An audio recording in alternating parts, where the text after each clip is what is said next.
कारोबारी साल के आखिरी दिन बाजार की फ्लैट रही क्लोजिंग। निचले स्तर से बाजार में रही शानदार रिकवरी। मिड और स्मॉल कैप इंडेक्स निचले स्तर से सुधर के बंद। पीएससी तेल गैस एनर्जी शेयरों में आज रही खरीदारी। बजट में मैन्युफैक्चरिंग को मिल सकता है बड़ा बूस्ट। टेक्सटाइल, ऑटोमोटिव व पार्ट्स के इंपोर्ट ड्यूटी में बदलाव संभव। सीएनबीसी आवाज की एक्सक्लूसिव खबर।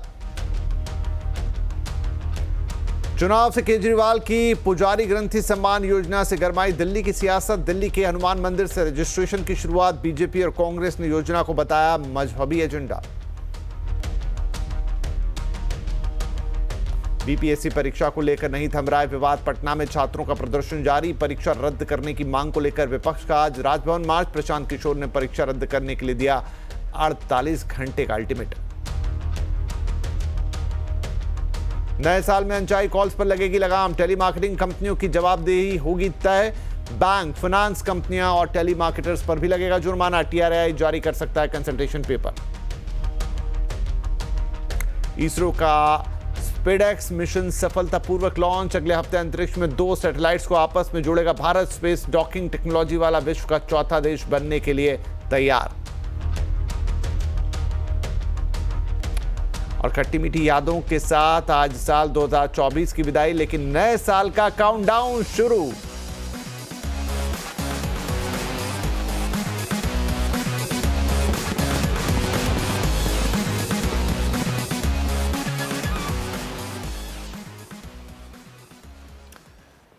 चलिए शुरुआत करते हैं बजट से जुड़ी खबरों के साथ। घरेलू मैन्युफैक्चरिंग को बूस्ट करने के लिए बजट में टैक्स के मोर्चे पर सरकार बड़ा कदम उठा सकती है। सूत्रों के मुताबिक textile, automotive parts, telecom equipment, IT hardware और टॉयज समेत 50 से 55 आइटम्स के इंपोर्ट ड्यूटी में भी बदलाव हो सकता है। खबर पर और ज्यादा जानकारी के साथ अब जुड़ रहे हैं हमारे साथ हमारे सहयोगी आलोक प्रियदर्शी। आलोक, क्या खबर है? देखिए, घरेलू मैन्युफैक्चरर्स, एक्सपोर्टर्स और एमएसएमई सेक्टर को बजट से मिल सकती है बड़ी राहत। सूत्रों के मुताबिक इस बार बजट में सरकार textile, auto parts, IT hardware और टेलीकॉम इक्विपमेंट समेत करीब 55 से 60 आइटम्स के इंपोर्ट ड्यूटी में बदलाव कर सकती है ताकि मैन्युफैक्चरिंग को बूस्ट किया जा सके और साथ ही साथ एक्सपोर्ट को बढ़ावा दिया जा सके। दरअसल जो पिछले हफ्ते वित्त मंत्रालय और वाणिज्य मंत्रालय के टॉप अधिकारियों के बीच में बैठक हुई है उसमें इस पर विचार किया गया है और माना जा रहा है कि इस बार बजट में ये फैसला लिया जा सकता है। हालांकि इंडस्ट्री की तरफ से जो हमें जानकारी मिल रही है कि 100 से ज्यादा आइटम्स की लिस्ट सौंपी गई है जिस पर ड्यूटी इन्वर्जन की समस्या है। नहीं, ड्यूटी इन्वर्जन यानी कि जहां पर रॉ मटेरियल पर ज्यादा टैक्स होता है, ज्यादा इंपोर्ट ड्यूटी होती है और फिनिश गुड्स पर कम होता है। ऐसे में जो एक्सपोर्टर होता है या मैन्युफैक्चरर्स होता है उसका आईटी से रिफंड अटकता है और साथ ही साथ उसको रॉ मटेरियल महंगा मिलता है। ऐसे में इस समस्या को दूर करने का प्रयास इस बार बजट में किया जा सकता है। हालांकि इंडस्ट्री की तरफ से मांग की गई है कि जो इंपोर्ट ड्यूटी की 3 कैटेगरी तय कर देनी चाहिए, जिसमें खासतौर से रॉ मटेरियल पर 0 से लेकर 2.5% तक और इंटरमीडिएट्स पर 2.5% से 5% तक और फिनिश गुड्स पर 7.5% से लेकर 10% तक इंपोर्ट ड्यूटी होनी चाहिए। तो जाहिर है सरकार कहीं ना कहीं इसी बीच में, इसी रेंज में इन सभी आइटम्स के दरों को एडजस्ट कर सकती है और ये एक अपने आप में जो खासतौर से डोमेस्टिक मैन्युफैक्चरिंग और एक्सपोर्ट्स के लिए काफी बड़ी राहत होगी अगर सरकार बजट में ऐसा कदम उठाती है तो। जी आलोक, बहुत शुक्रिया। तो बजट से एक्सपेक्टेशन लगातार हम आपको बता रहे हैं कौन क्या चाहता है और उसी सिलसिले में ये खबर। लेकिन अब आपके फोन से जुड़ी हुई सीधी एक खबर। अनचाही कॉल्स रोकने के लिए टीआरआई नए साल में टेलीमार्केटिंग कंपनियों के सहित कुछ अन्य कंपनियों पर भी जुर्माना लगाने की तैयारी में है, सख्ती करने की तैयारी में है। सूत्रों के मुताबिक ट्राई बहुत जल्दी इस पर एक कंसल्टेशन पेपर जारी करेगा। इसके बाद टेलीमार्केटिंग कंपनियों पर पेनल्टी लगने का रास्ता खुल जाएगा। ज़्यादा जानकारी दे रहे हैं इस मामले में और हमारे सहयोगी Aseem Manchanda. Telecom regulator TRAI अनचाही कॉल्स पर लगातार शिकंजा कस रहा है। इस साल टेलीकॉम कंपनियों के ऊपर 153 करोड़ रुपए का जुर्माना भी लगाया गया है, लेकिन टेलीकॉम कंपनियों की यह दलील थी कि गलती टेलीमार्केटिंग कंपनियां कर रही हैं। टेलीमार्केटिंग कंपनियां डीएनडी रजिस्टर में शामिल ग्राहकों को कॉल कर रही हैं, तो ऐसे में टेलीमार्केटिंग कंपनियों के ऊपर जुर्माना लगाना चाहिए। जो हमें सूत्र बता रहे हैं कि ट्राई बहुत जल्दी इसको लेकर के एक कंसल्टेशन पेपर जारी कर रहेगा और जो टेलीमार्केटिंग कंपनियां उसके ऊपर सख्ती की जाएगी। खासतौर पर कि टेलीमार्केटिंग कंपनियों को ऑथराइजेशन की रिजीम के अंदर लेकर के आया जाएगा। जब भी टेलीमार्केटिंग कंपनियां गलती करेंगी तो उनके ऊपर भारी पेनल्टी भी लगाई जाएगी। इतना ही नहीं, जिसके बिहाफ पर यानी कि जिस बैंक या वित्तीय संस्थान के बिहाफ पर वो कॉल्स कर रही है उसके ऊपर भी पेनल्टी लगाने का प्रावधान है। तो नए साल में टेलीकॉम रेगुलेटर ट्राई ये नए रेगुलेशन लेकर के आया जा सकता है, जिससे कि अनचाही कॉल्स की जो घंटी है वो आपके मोबाइल पर बजना बंद हो जाएगी। जी असीम, बहुत शुक्रिया। बाजार ने 2024 की एक पॉजिटिव क्लोजिंग की है। बताने वाली बात यहां ये होगी कि निफ्टी लगातार 9वें साल एक पॉजिटिव क्लोजिंग देने में कामयाब रहा है। वैसे आज बाजार निचले स्तरों से एक शानदार रिकवरी दिखाता हुआ बंद हुआ है। आज के कारोबार में mid cap, small cap index निचले स्तर से अच्छा सुधार करके बंद हुए। तो पीएससी, तेल गैस, एनर्जी, इन सभी शेयरों में हमने खरीदारी देखी। आज आईटी, रियल्टी, बैंकिंग शेयरों में दबाव जरूर रहा। और अगर हम बात करें तो अंत में सेंसेक्स 109 पॉइंट गिरा और 78,139 पर बंद हुआ। तो निफ्टी बिना किसी बदलाव के 23,645 पर बंद होने में कामयाब रहा। और इसीलिए हम बता रहे हैं कि आज जो है वो एक फ्लैट टू पॉजिटिव कह लीजिए, फ्लैट नेगेटिव कह लीजिए, लेकिन एक पॉजिटिव क्लोजिंग दिखाने में बंद हुआ है निफ्टी। तो हमारी सहयोगी कंचन हमारे साथ हैं, उनसे हम पूछते हैं। तो कंचन, आज के कारोबार में जद्दोजहद जरूर दिखाई दी बाजार में, लेकिन अगर हम स्टॉक स्पेसिफिक बातें करें तो कहाँ मजबूती थी और कहाँ कमजोरी? तो साल 2024 के आखिरी कारोबारी दिन देख लेते हैं कि स्टॉक स्पेसिफिक एक्शन हमें किस तरीके का देखने को मिला। सबसे पहले बात करते हैं निफ्टी गेनर्स की। सबसे पहला नाम आता है बीएल का, जहां पे 3% का अपसाइड मोमेंटम देखने को मिला। ओएनजीसी 3%, कोटक महिंद्रा बैंक भी इनफैक्ट 3% की बढ़त के साथ बंद हुआ है। अगर लूजिंग स्ट्रीक की बात करी जाए तो अडानी एंटरप्राइजेस में 3.25% की कमजोरी, टेक महिंद्रा 2%, टीसीएस में 2% और इन्फोसिस भी करीबन 1.5% की गिरावट के साथ बंद हुआ है। मिड कैप की तरफ नजर डालते हैं। सबसे पहले बात करते हैं बढ़ने वाले शेयर्स कौन से रहे। टोरेंट पावर में 5.5%, एमआरपीएल में 5.25%, हुडको 4% और आरवीएनएल भी करीबन 4% की बढ़त के साथ बंद हुआ है। लूजिंग पॉकेट में नाम आता है भारतीय हेक्साकॉम, जहां पे 4.5% की गिरावट देखने को मिली है। एयू स्मॉल फाइनेंस बैंक में 3.25%, मैक्स हेल्थ केयर 3% और एम्फेसिस भी 3% की गिरावट के साथ बंद हुआ है।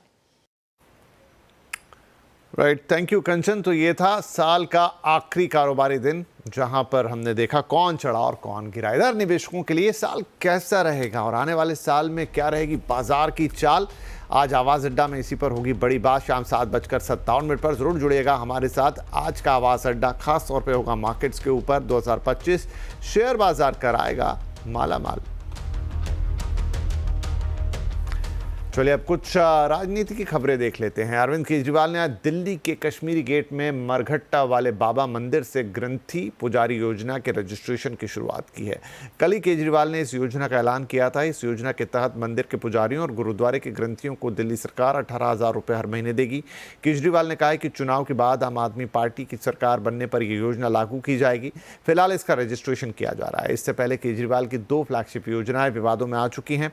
महिलाओं को हर महीने 2100 और बुजुर्गों को मुफ्त स्वास्थ्य बीमा देने के ऐलान को दिल्ली सरकार के अफसरों ने ही फर्जी करार दे दिया था। अब केजरीवाल ग्रंथी पुजारी योजना को बीजेपी ने फर्जी करार दिया है और कहा है कि केजरीवाल असल में एंटी हिंदू हैं।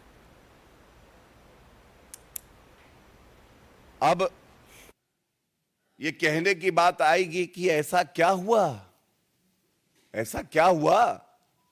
हिंदू विरोधी अरविंद केजरीवाल अब नए नए वादे गढ़ के आए हैं। ऐसा इसलिए हुआ क्योंकि अरविंद केजरीवाल को यह पता चल गया है कि झूठे वादे जो इन्होंने किए थे वो पूरे नहीं हुए हैं और इनका राजनीतिक जीवन जो है, जो करियर है, ये समाप्त होने वाला है। संभल, वाराणसी, बुलंदशहर के बाद अब मुरादाबाद में 44 साल से बंद गौरी शंकर मंदिर मिला है। नगर निगम की टीम ने जब गर्भगृह की खुदाई की तो मलबे में दबा शिवलिंग और कई दूसरी मूर्तियां मिली हैं। इनमें गणेश, कार्तिकेय और हनुमान की मूर्तियां शामिल है। मंदिर पर किसी प्रकार के कब्जे की बात सामने नहीं आई है, लेकिन मंदिर सालों से बंद है।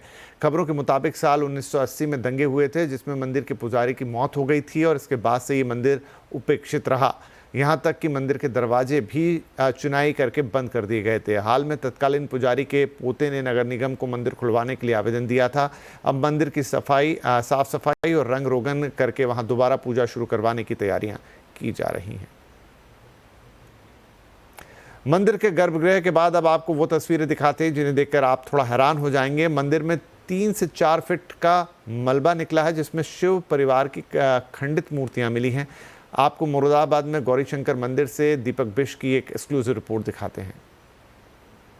मुरादाबाद के नागफनी इलाके का यही वो गौरी शंकर मंदिर है जिसके बारे में कहा जा रहा था कि 1980 में हुए सांप्रदायिक दंगे में यहाँ पर जो मंदिर के पुजारी थे भीम सैनी, उनकी हत्या कर दी गई थी। अब इस मंदिर को जिलाधिकारी से जो यहाँ के पुजारी हैं वो मिले थे। उसके बाद न्यूज़ 18 ने ये समाचार प्रमुखता से दिखाया था, जिसके बाद पुलिस प्रशासन के अधिकारी यहाँ पहुंचे हैं और अब मंदिर की साफ सफाई कराई जा रही है। आप देख सकते हैं कि मंदिर में जो गर्भगृह है वो पूरा दबा हुआ था और अब आप देखेंगे ये सारा मलबा, इतना मैं आपको दिखाऊंगा कि ये मलबा निकाला गया है, जिसके बाद अब वो वहाँ पर गर्भगृह नजर आ रहा है। पुलिस के आप देखेंगे यहाँ पे व्यवस्था लगाई गई है। एसडीएम सदर खुद मौके पे हैं, क्षेत्राधिकारी खुद मौके पर हैं। पूरी तरह से बंद पड़ा था, अब इस मंदिर को खोला गया है और ये मंदिर का गर्भगृह है। आप देखेंगे यहाँ पर ये हनुमान जी की पुरानी एक प्रतिमा है, दीवार में काफी पुरानी है। पूरा मंदिर बहुत पुराना साफ नजर आ रहा है। ये यहाँ पर कभी चिराग जलते होंगे और ये मंदिर का गर्भगृह है। यहाँ पर ये मलबे में आप देख सकते हैं इतना दबा हुआ था। 2025 में देश का पहला और सबसे बड़ा इवेंट होने वाला है प्रयागराज का महाकुंभ। आज उत्तर प्रदेश के मुख्यमंत्री योगी आदित्यनाथ मेले की तैयारियों का जायजा लेने के लिए प्रयागराज पहुंचे हुए थे। उनके साथ कैबिनेट मंत्री स्वतंत्र देव सिंह, नंदगोपाल नंदी और विधायक भी शामिल थे। योगी ने मेला नगर निगम की तरफ से बनवाए गए बायो सीएनजी प्लांट का उद्घाटन भी किया। साथ ही वो मेला क्षेत्र में की गई तैयारियों का जायजा लेने भी संगम पहुंचे। वहां उन्होंने गंगा आरती भी की। दिसंबर में योगी का ये 5वां प्रयागराज का दौरा है। तैयारियों का जायजा लेने के बाद मुख्यमंत्री योगी आदित्यनाथ ने कहा कि सभी मुख्य स्नान को लेकर इस बार विशेष तैयारियां की जा रही हैं। मुख्य स्नान के दिन कोई भी प्रोटोकॉल नहीं होगा। पूज्य संतों के लिए, श्रद्धालुओं के लिए यहाँ पे स्नान की व्यवस्था के लिए सभी लोग लगेंगे। सभी स्नान पर संतों के स्वागत के लिए, श्रद्धालुओं के अभिनंदन के लिए सरकार के स्तर पर, मेला प्राधिकरण के स्तर पर पुष्प वर्षा की व्यवस्था भी रहेगी। बिहार में बीपीएससी परीक्षार्थियों का आंदोलन आज 14वें दिन भी जारी है। राजधानी पटना से लेकर राज्य के अलग अलग शहरों में छात्र प्रदर्शन कर रहे हैं। आज आंदोलनकारी छात्रों ने बिहार के मुख्य सचिव से मुलाकात की। छात्र 70वीं बीपीएससी की प्रारंभिक परीक्षा को रद्द करने की मांग कर रहे हैं। उन्होंने परीक्षा में अनियमितता की जांच कराने की मांग भी सरकार के सामने रखी है। मुख्य सचिव से बातचीत में कोई ठोस आश्वासन नहीं मिला है, इसलिए छात्रों का धरना अभी जारी रहेगा। रविवार को मुख्यमंत्री के मिलने के लिए मार्च कर रहे छात्रों पर पुलिस ने लाठीचार्ज किया था। छात्रों के साथ जन स्वराज नेता प्रशांत किशोर भी सरकार के खिलाफ सड़क पर उतरे थे। आज प्रशांत किशोर ने नीतीश सरकार को अल्टीमेटम दे दिया है। प्रशांत किशोर ने कहा है कि 48 घंटे तक अगर सरकार का जवाब नहीं आया तो 2 तारीख से आंदोलन होगा। आपको बता दें कि बीपीएससी की परीक्षा के जरिए बिहार में डिप्टी कलेक्टर और डीएसपी जैसे बड़े पदों पर भर्ती होती है। भारतीय अंतरिक्ष अनुसंधान संस्थान यानी इसरो ने कल रात 10 बजे अपना स्पार्डेक्स मिशन लॉन्च किया था। मिशन के तहत 220 से 220 किलो के 2 सैटेलाइट्स को PSLV C60 रॉकेट से अंतरिक्ष में भेजा गया है। श्रीहरिकोटा से प्रक्षेपण के करीब 15 मिनट बाद से दोनों सैटेलाइट 475 किलोमीटर दूर पृथ्वी की कक्षा में अलग अलग जगह स्थापित हो चुके हैं। चेजर और टारगेट नाम के इन दोनों सैटेलाइट्स को अगले कुछ दिनों में एक दूसरे से डॉक किया जाएगा, मतलब आपस में जोड़ा जाएगा। अगर ये प्रयोग सफल रहा तो अंतरिक्ष में 2 सैटेलाइट्स को डॉक करने वाला या जोड़ने वाला भारत दुनिया का चौथा देश बन जाएगा। अमेरिका, रूस और चीन के पास ये टेक्नोलॉजी पहले से मौजूद है। लॉन्च के बाद इसरो के चेयरमैन एस सोमनाथ ने कहा कि अगले सप्ताह दोनों सैटेलाइट्स को जोड़ने की कोशिश की जाएगी। I'm really happy to announce the successful accomplishment of the launch of PSLV C60 for the SpaceX mission. The rocket has placed the satellites in the right orbit, which is 475 kilometer circular orbit, and we hope that the docking process can happen in another 1 week. The nominal time is going to be approximately 7th of January. नया साल बस आने को है, तो नए साल में नई निवेश प्लानिंग की जाए तो कहां करें निवेश की शुरुआत, किन फंड्स में मिलेगा बम्पर रिटर्न, पोर्टफोलियो में रखें कौन से फंड, सब उलझन का जवाब आज शाम 6:27 स्पेशल शो टॉप फंड्स 2025 में जरूर जुड़िएगा हमारे साथ होंगे कुछ खास मेहमान।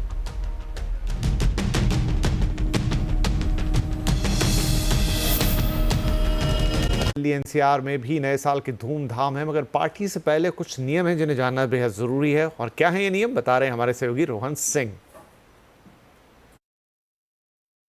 मैं इस वक्त कनॉट प्लेस में हूं और यहाँ एक इम्पोर्टेंट पार्टी डेस्टिनेशन माना जाता है। ऐसे 50 से ज्यादा क्लब्स हैं, बार्स हैं जो कि आज शाम को पार्टी होस्ट कर रहे हैं। लेकिन अगर आप यहाँ पे आज आना चाहते हैं तो थोड़ा जल्दी आ जाए, क्योंकि शाम को 8 बजे के बाद गाड़ियों की एंट्री बंद। अगर आप आज ट्रैफिक वायलेशन किसी तरह का होता है तो इसके लिए दिल्ली ट्रैफिक पुलिस ने खास व्यवस्था की है। 50 से ज्यादा ऐसे पॉइंट्स रखे गए हैं, सिर्फ सीपी नहीं, इंडिया गेट और सेंट्रल सर्किल में, जहां पे ट्रैफिक पुलिस की टीमें खासतौर पे तैयार रहेंगी, बैरिकेडिंग की जाएगी। 46 ऐसे जगह रखे गए हैं जहां एल्कोमीटर से ये चेक किया जाएगा कि जो लोग आ रहे हैं कहीं वो ड्रंक ड्राइविंग तो नहीं कर रहे हैं। 50 से ज्यादा मोटरसाइकिल टीमें रहेंगी जो चेज और चालान करने के लिए खासतौर पर ट्रेंड है। और अगर आज के दिन आपने गलत पार्किंग कर दी है तो 16 क्रेन्स यहां पे सिर्फ इसी एरिया में रखी गई है जो आपकी गाड़ी को टो करके ले जाएगी। लेकिन अगर आप मेट्रो से सीपी आना चाहते हैं तो भी आपको जल्दी करनी पड़ेगी, क्योंकि आज रात को 9 बजे के बाद से राजीव चौक के सारे एग्जिट्स बंद किए जाएंगे। यहां से एग्जिट अलाउ नहीं की जाएगी। अगर एंट्री हालांकि अलाउ की जाएगी, लेकिन रात को 8 बजे के बाद से अगर आप राजीव चौक के लिए टिकट लेते हैं तो वो अलाउ नहीं किया जाएगा, ये बंद किया जाएगा। यहाँ जितने भी पार्टी डेस्टिनेशंस हैं उन सभी पर नजर रखी जाएगी सीसीटीवी कैमरा से। लेकिन अगर आप बाहर नहीं जाना चाहते, घर में ही हाउस पार्टी करना चाहते हैं, तो भी नियमों का जानना जरूरी है। दिल्ली, गुड़गांव और नोएडा, इन तीनों ने ही अलग अलग नियम रखे हैं। आप कितनी अल्कोहल सर्व कर सकते हैं, कितनी रख सकते हैं, उसे चेक कर लें। नोएडा ने तो खासतौर पर एक एडवाइजरी जारी की है कि वो सर्विलांस बढ़ाने जा रहे हैं आज के दिन ऐसे लोगों के खिलाफ जो कि बिना लाइसेंस के हाउस पार्टी करते हैं और जरूरत से ज्यादा जो शराब है वो सर्व करते हैं। एक सिंगल डे का 1100 रुपए का आप लाइसेंस प्राप्त कर सकते हैं ऑनलाइन। अगर आप नोएडा में रहते हैं तो थोड़े से बड़े स्केल पे 4000 रुपए, और अगर आप बैंक्वेट हॉल या बड़े प्लेसेस में देना चाहते हैं तो 11,000 रुपए का एक लाइसेंस है जिसे प्राप्त करना जरूरी है। तो इन नियमों को अगर आप जान लेते हैं तो आपकी पार्टी अच्छी हो सकती है नए साल की, और इसमें किसी तरह की कोई खलल नहीं पड़ेगी। रोहन सिंह, दिल्ली। अहमदाबाद में भी नए साल को वेलकम करने के लिए जबरदस्त तैयारियां चल रही हैं। गुजरात का एकमात्र रिवॉल्विंग होटल पतंग इस बार क्या ला रहा है, खास जानने के लिए देखिए हमारे संवाददाता केतन जोशी की ये रिपोर्ट।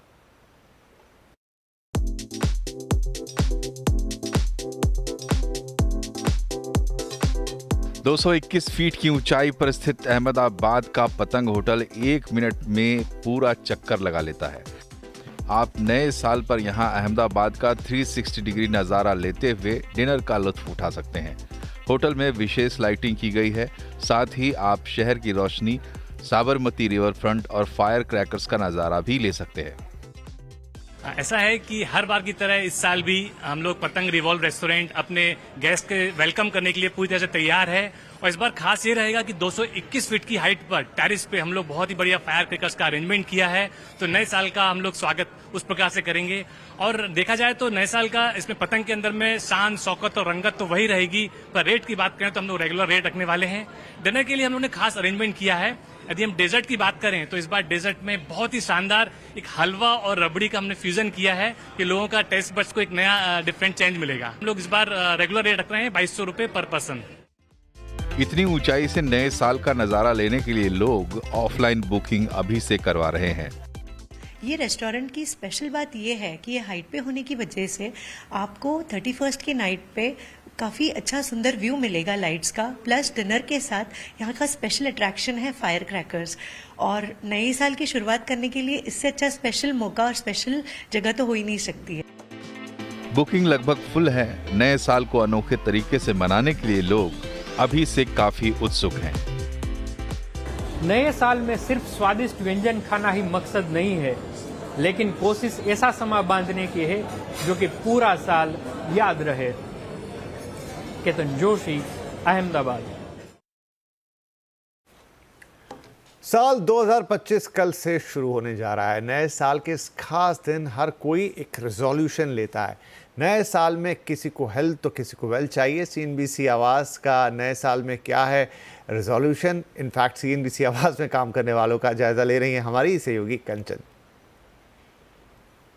हेलो एवरीवन, तो आज हम निकल पड़े हैं अपने न्यूज़ रूम में ये पता लगाने के जो हमारे टैलेंटेड एंकर्स हैं वो 2025 में आखिरकार रेजोल्यूशन क्या लेने वाले हैं। क्या कोई फिटनेस गोल है या फिर करियर माइलस्टोन है या फिर कुछ out of the box ideas. तो आइए चलते हैं और देखते हैं कि कौन कितना क्रिएटिव है और कौन कितना कमिटेड है अपने गोल्स को लेकर। न्यू ईयर ईव है, लेकिन प्लान्स क्या है? कल तो मार्केट ओपन है। कल के लिए प्लान? कल तो ऑफिस आएंगे। हाँ, तो रात के प्लान्स क्या है? रात को मैं सो जाऊंगा टाइम पे। पूरी दुनिया की मार्केट बंद होती है, सिर्फ हमारी मार्केट बंद नहीं होती। ये तो ठीक है, मतलब ये तो हमारे लिए एक बैड लक रहा। लेकिन न्यू ईयर रेजोल्यूशन की बात करें तो ऐसी कौन सी चीज़ है जो इस साल आप बदलना चाहते हैं? इस साल मैं जो बदलूंगा चीज़ की अगले साल न्यू ईयर ईव पे मैं छुट्टी लूँगा और बाकी सबको, आशीष को, आपको, वीरू को, श्रेया को, बाकी आप सबको, दीपाली को, आप सबको काम करना होगा और मैं छुट्टी। मेरे को लगता है 2025 के जो मैंने 2-3 बातें सोची हैं उसमें पहला ये है ज़्यादा टेंशन नहीं लेने का। मस्त, कूल, बिंदास, बहुत सारी ट्रिप्स फैमिली मेम्बर्स के साथ और स्पेशली स्कूल फ्रेंड्स के साथ। और एक और चीज़, 2025 में मैं एक यात्रा करना चाहता हूँ जापान की। आज शाम कहीं बाहर जाना बिल्कुल नहीं, इतनी भीड़ सब जगह, तो घर बैठेंगे, कोई पिक्चर देखेंगे, खाना मंगाएंगे बाहर से, फैमिली के साथ टाइम स्पेंड करेंगे। तो यही आज शाम का प्लान। एक ही रेजोल्यूशन है, टू स्टे फिट। रोज़ जिम जाना है, अच्छी से एक्सरसाइज करनी है और फिटनेस मेंटेन करनी है, यही रेजोल्यूशन है। प्लान तो कल ऑफिस खुली है, कोई प्लान ज़्यादा कर नहीं सकते, लेकिन जाएंगे कहीं खाने पीने, नाचने गाने। चलिए, तो न्यू ईयर रेजोल्यूशन क्या ले रहे हैं इस बार आप? तो पिछले 3 साल से तो फिटनेस का रेजोल्यूशन लेते हैं कि पहली तारीख को जिम जाएंगे, वो एक फॉर्मेलिटी वाला होता है। लेकिन सीरियस नोट पे कोशिश ये करेंगे कि ट्रैवल करें, इंडिया में ज़्यादा से ज़्यादा ट्रैवल करें। इस बार है कि नॉर्थ साइड पे, नॉर्थ ईस्टर्न साइड पे ट्रैवल करें। क्या प्लान्स हैं आज के? सबसे पहले तो आज के प्लान्स क्यों, आज क्या खास है? ईव है। ओ 31st के ये प्लान्स तो अभी बनने बाकी हैं। अच्छा, बनने बाकी है, लेकिन रेजोल्यूशन का प्लान तो कर लिया होगा ना? 2 टाइप के रेजोल्यूशन है। एक प्राइमरी रेजोल्यूशन है कि अच्छी हेल्थ करेंगे, अच्छी मेंटल हेल्थ करेंगे, खूब सारा काम करेंगे, खूब सारा फन करेंगे। सर, आज शाम कहाँ जा रहे हैं? कहाँ पे? सोसाइटी में ही पार्टी। सोसाइटी में पार्टी है? बढ़िया पार्टी होने वाली। फिर कल ऑफिस? कल ऑफिस लेट से आएंगे। और रेजोल्यूशन क्या लिया आपने? रैट रेस में भागना नहीं है, तो बहुत साल से कोशिश कर रहे हैं, इस साल और जोर लगाएंगे। क्या प्लान है न्यू ईयर के पहले, ये बताइए। आपका कुछ प्लान है क्या? तो मुझे मेरे तो बहुत है, लेकिन रेजोल्यूशन क्या ले रही हो? शॉपिंग थोड़ी कम करूंगी मे बी। इसके अलावा अगर पोर्टफोलियो और स्ट्रॉन्ग करना है। राइट, तो अगर आपने भी कोई रेजोल्यूशन नहीं लिया है नए साल में तो ले लीजिए कि भाई नए साल में एक ऐसा काम जिससे आपको साल भर मज़ा आता रहे। लेकिन एक और काम है जो आपको करना है। नया साल में कहाँ निवेश करना फ़ायदेमंद रहेगा, रिटर्न अच्छे मिलेंगे और वो आपके राशिफल के हिसाब से कितना अलाइन करता है। तो आज शाम को 5:57 पे हमारे साथ होंगे सेलिब्रिटी एस्ट्रोलॉजर चिराग दारूवाला, जो बताएंगे कि नए साल में आपके लिए निवेश के कहाँ बेहतरीन मौके बनने वाले हैं। ज़रूर जुड़िएगा हमारे साथ। नमस्कार।